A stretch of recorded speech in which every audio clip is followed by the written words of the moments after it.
Hi there, this is Sean, the Honest Book Reviewer, with another book review. In this video, we're discussing M is for Malice, written by Sue Grafton. It's book 13 in the Alphabet Mystery Series, starring Kinsey Millhone. This is another good book in the series, not my favourite, and it drags Kinsey into some new territory again, and this case becomes personal for her. She ends up getting a personal vendetta to solve this case. That was quite interesting to see in the Kinsey character, because she's usually professional in the way she goes about solving cases and investigating them. So it's quite different to see her become so personally invested in a case, but it added some excitement to the story. Also, it kind of felt like an Agatha Christie type mystery, and a murder in a big house with a few people in the house at the time that could all be suspects. So that rang true through the mystery as well. That was quite interesting to see Sue Grafton adopt that approach to this book.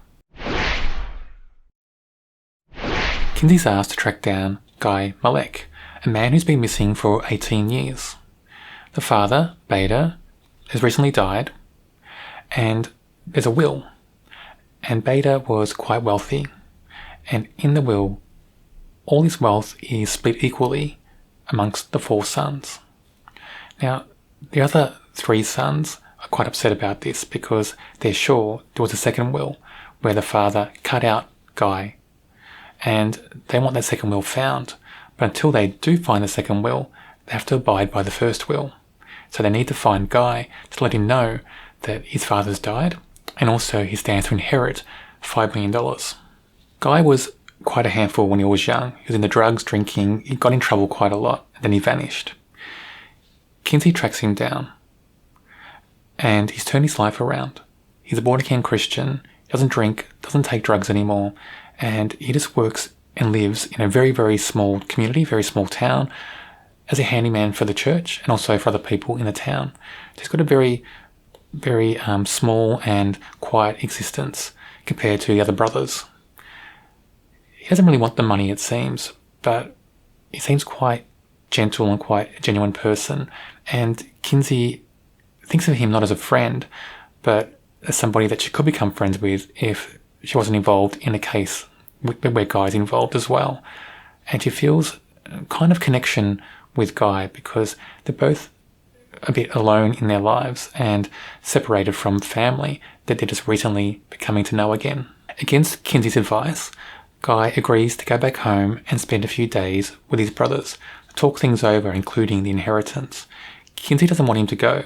She can see that the brothers are all quite angry and upset. There's a lot of tension in that house, and she thinks that if Guy goes back, that tension, that anger will affect him very much. And she's worried, I think, that he'll turn back onto all the ways that he gave up. That's her big concern, I think, for Guy. He seems, I guess, too sweet in a way, too innocent almost, to go back and face all that, face these 3 angry brothers. A few days later, Guy is found dead in his bed, murdered quite violently. When Kinsey finds out, she starts to feel guilty, angry and guilty, but guilty because she found Guy in the first place, and she thinks that by finding Guy, she allowed this whole chain of events to happen. She allowed the brothers to coax Guy back into the house with them. She allowed then somebody to take advantage of him and murder him. So she's feeling very guilty, very angry, and she wants revenge. She vows to find who the murderer is. She wants to know. She wants them brought to justice, and she'll stop at nothing. I won't go further discussing more parts of the plot because I don't want to give anything away, because the plot becomes quite complex. All the characters are quite complex. They all have motives, it seems, but they also have alibis as well. So for Kinsey, it's very hard to track down who the culprit was. I'm not sure that I like Kinsey character who's out for revenge. I quite like the Kinsey character who's more professional, who's not personally invested in things, and who can just keep a little bit of a distance from things sometimes. I'm not sure if I like the character that's just personally motivated out of guilt or anger, but whatever it may be. In this case, she seems too close to it, and that revenge part of it, that vengeful part of Kinsey that's coming out. I'm not sure if I like that. In this book, we get the return of Dietz. Dietz was a guy who was in a previous book. So in Kinsey's life, very briefly, they had a short affair. Then he took off to Germany for a couple of years to work security in Germany. During that time, they've had no contact basically. And suddenly he just turns up at a doorstep. And he's saying, I've just come for a visit. He's got an injured knee.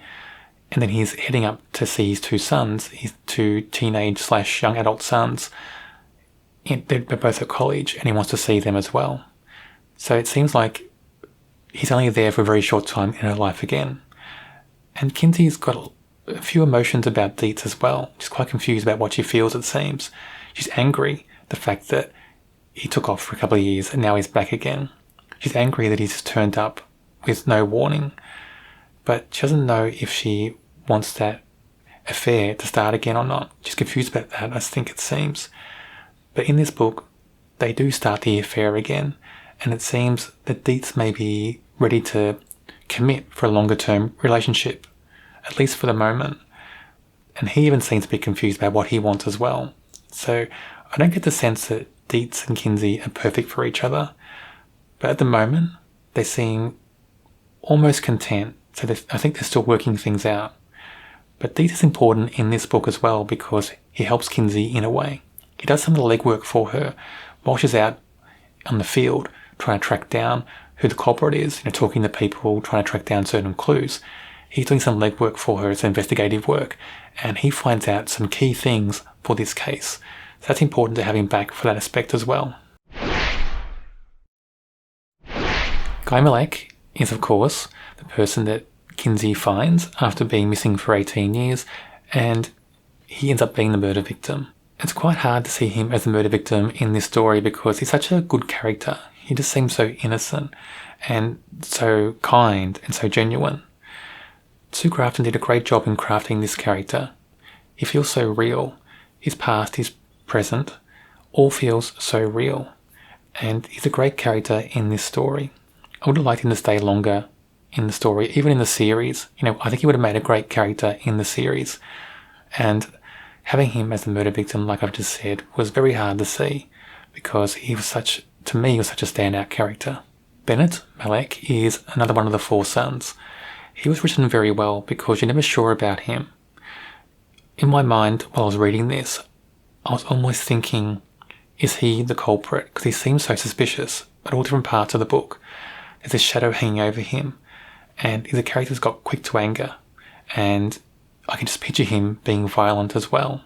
So very, very well crafted, well created, and another example of Sue Grafton just creating a great suspect in the story. Christy is Donovan's wife, and Donovan is the eldest of the four sons. She's another good character, even though she's a smaller character in the story. She's good because she's written so well. And for me, I thought of her as a possible suspect in this book because just the way she's written. She's always seems to be there at key times when something happens, when something's found, and she has access to all the information left by the dead father. And that just opens her up for me as being a big suspect in this book. So while she's a small character in the story, in my mind, she's a big suspect and plays a bigger role in the overall plot. M is for Malice is another good book in this series. Not the best book in the series, but I still rate it a 4 out of 5. I liked the mystery element of it. I didn't like Kinsey out for revenge. That seemed a bit strange to me, taking Kinsey into darker territory again, much like K is for killer. And I thought that L is for lawless lifted it up out of that a little bit. So it's strange to see this book take it down to darker territory again for the Kinsey character. Also, I didn't see enough of Henry, Rosie, or William in this book. They're, getting too much into the background a bit in these stories. I'd like to see another story where they're brought into it more. We have a few scenes with Rosie in this book, but not enough. As I go through each book in this series, I'll do a book review and put that video up on my channel. If you don't want to miss out on those videos, check out my channel and subscribe. There's also a Sue Grafton playlist on my channel. It should be on your screen now.